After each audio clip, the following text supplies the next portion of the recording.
Bonjour mes beaux et belles amis, bienvenue à votre chaîne Les Astres 10, c'est moi Zéna et voici vos prévisions pour la semaine du 25 novembre au 1er décembre 2019. Avant de commencer, j'aimerais souhaiter la bienvenue aux nouveaux abonnés de la chaîne et leur informer que les vidéos pour les prévisions de l'année 2020 sont déjà sorties et vous pouvez les retrouver très facilement. Par exemple, voici la chaîne, cliquez sur l'onglet Playlist et ensuite cliquez ici View Full Playlist ou bien en français visualiser la playlist complète.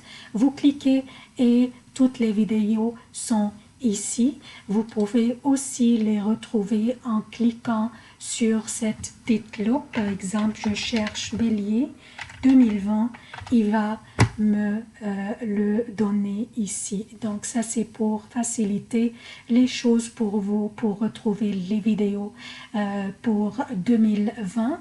On retourne à nos prévisions pour la semaine prochaine, 25 novembre au 1er décembre.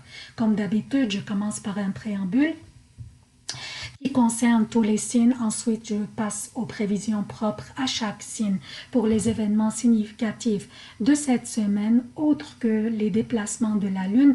Lundi 25 novembre, Vénus entre dans le Capricorne vers 19h30 pour le Québec, soit mardi 1h30 le matin pour l'Europe. Mardi 26 novembre, une nouvelle lune aura lieu dans le Sagittaire. Mercredi 27 novembre, Neptune sort de sa rétrogradation et voici les emplacements des planètes durant cette semaine. Donc, qu'est-ce que nous avons au menu cette semaine? Cette semaine, nous avons Vénus qui change de signe, nous avons une nouvelle lune dans le Sagittaire et nous avons Neptune qui sort de sa rétrogradation.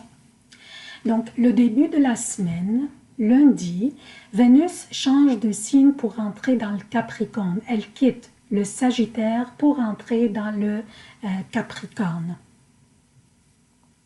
Ça va être lundi vers 19h30 pour le Québec, soit mardi vers 1h30 pour l'Europe. Vénus donc entre dans une énergie sérieuse, analytique, disciplinée, ambitieuse, une énergie prudente, travailleuse et stable.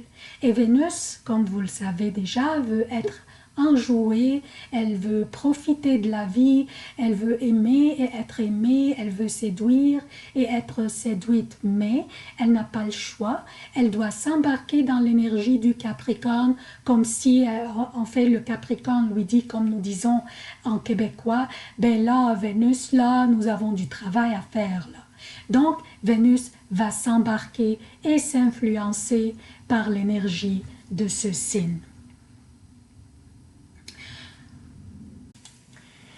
Donc, avec la présence de Vénus dans cette maison, dans le Capricorne, nous allons nous poser beaucoup de questions et nous allons analyser tout ce qui a rapport avec notre temps, notre argent et même nos relations. Par exemple, comment je dépense mon argent ou par exemple aussi, est-ce que je dois suivre un budget, combien je dois économiser pour faire telle ou telle chose, avec qui je passe mon temps, est-ce que cette relation m'apporte de la joie ou de la peine, etc. Mais aussi, Vénus va apporter avec elle l'amour et l'harmonie dans cette maison. Donc, nous allons avoir une belle harmonie dans cette maison, qu'elle soit la maison de la profession, de notre quotidien, de la communication, de nos études, etc. Nous aurons une belle harmonie qui dominera et cela pourrait même apparaître sur nos expressions faciales. Mardi, une nouvelle lune aura lieu dans le Sagittaire, dans une énergie optimiste, extravertie, expansive, directe, démonstrative, charmeuse, audacieuse et aventurière. mais elle est aussi adaptable si nécessaire. La nouvelle lune dans cette maison sera une énergie délicieuse pour semer nos graines d'intention et pour des nouveaux débuts, qu'il soit un début d'une relation intime ou professionnelle, un partenariat d'affaires, un nouveau contrat, une nouvelle formation ou une nouvelle étude. Et l'énergie de ce signe est délicieuse davantage car elle fournit l'optimisme, l'audace, l'expansion et l'adaptation si nécessaire. Et toute cette énergie serait un atout quand on débute quelque chose. Nous pourrions aussi être au milieu d'un projet déjà lancé et nous sommes en train de l'élargir. Cette énergie est aussi parfaite pour ça.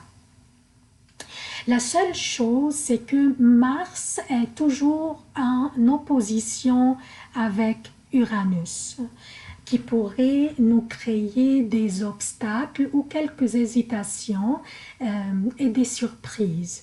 Et aussi après un couple d'heures de la création de cette nouvelle lune fera un carré avec Neptune. Donc elle va faire un carré avec Neptune, ce qui va créer aussi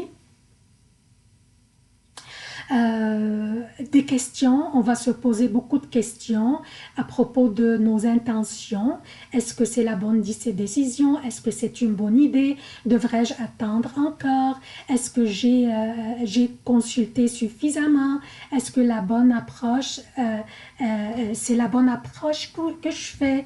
Est-ce que je vais pouvoir un jour, par exemple, mettre à profit mes études, etc. Vous aurez toutes ces questions qui pourraient vous trotter dans la tête, mais ça va être passager.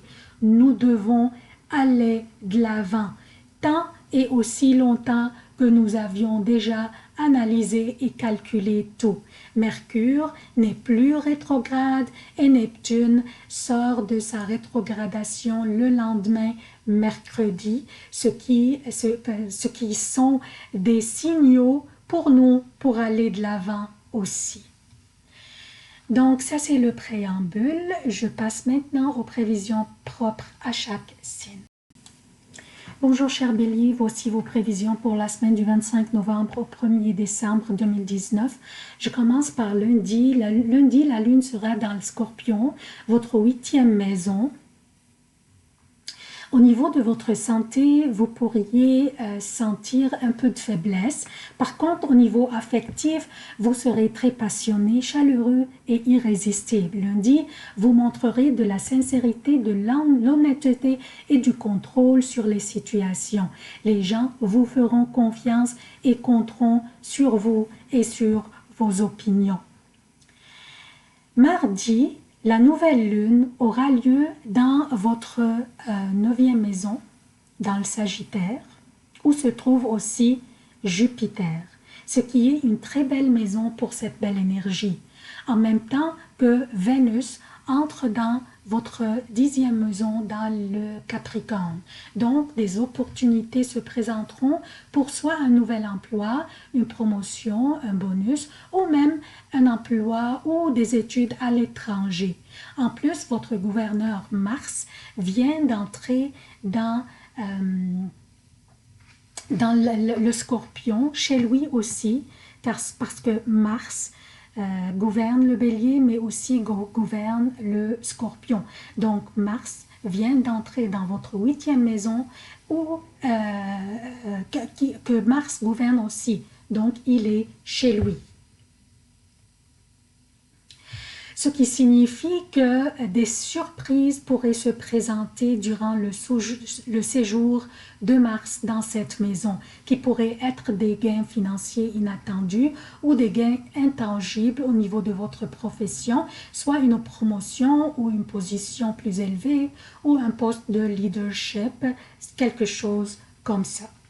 Maintenant, pour la nature du temps, durant cette période, mardi et mercredi pour le Québec Et mardi, mercredi et jeudi jusqu'à 13h30 pour l'Europe, la lune sera dans le Sagittaire, votre 9e maison, et un signe de feu est très favorable pour vous. Au niveau affectif, vous serez spontané et votre pouvoir de séduction sera puissant. Vous serez plutôt attiré par les relations libres et indépendantes si vous étiez célibataire. Une belle vitalité vous habitera et votre spiritualité sera en éveil et votre charme fera des jaloux. Profitez de cette période, elle vous appartient. Cédulez vos rencontres et réunions et utilisez ce beau magnétisme personnel pour convaincre les négociateurs. Jeudi, vendredi et samedi jusqu'à 15h10 pour le Québec et jeudi après 13h30, vendredi et samedi pour l'Europe, la lune sera dans le Capricorne, votre 10e maison, et Vénus est déjà entrée dans cette maison pour y apporter l'harmonie. Habituellement, quand la lune est dans la 10e maison, elle serait une période délicate, mais heureusement, la lune fait des beaux aspects avec Uranus et Mars, ainsi que Mercure et Neptune. Et jeudi, la lune sera conjointe à Vénus dans cette maison pour un couple d'heures dans votre 9e maison. Donc, jeudi, votre facilité à plaire et séduire continue pour un certain temps et vous aurez l'opportunité durant cette période de naviguer avec beaucoup de doigté, de diplomatie à travers les changements qui pourraient ne pas vous plaire ou pourraient vous être imposés. Essayez de ne pas nager à contre-courant. Samedi après 15h12, samedi après 15h10, dimanche et lundi pour le Québec, et dimanche et lundi pour l'Europe, la lune sera dans le Verseau, votre 11e maison. Des beaux rencontres d'amis seront au menu et vous brillerez dans la manière dont vous attirez les gens à vous et vous les faites graviter autour de vous. Vous êtes un leader de nature, cher Bélier, et vous utiliserez cette qualité pour faire motiver les autres, les diriger et faire avancer les projets collectifs. Donc, certains pourraient faire face je parle des projets, pourraient faire face à des obstacles, mais je ne m'inquiète pas pour vous, cher Bélier, vous en sortirez avec brio et avec l'aide de votre entourage. Lundi, vous pourriez faire face à des empêchements et des délais inexplicables. N'ayez pas de soucis, vous serez bien équipé par votre détermination et persévérance pour surmonter les obstacles. C'est tout ce que j'ai pour vous, chers Bélier. Merci d'avoir consulté cette vidéo. Aimez, commentez et partagez surtout aussi. J'apprécierai énormément votre aide et votre soutien de la chaîne. Je vous aime beaucoup. À la prochaine.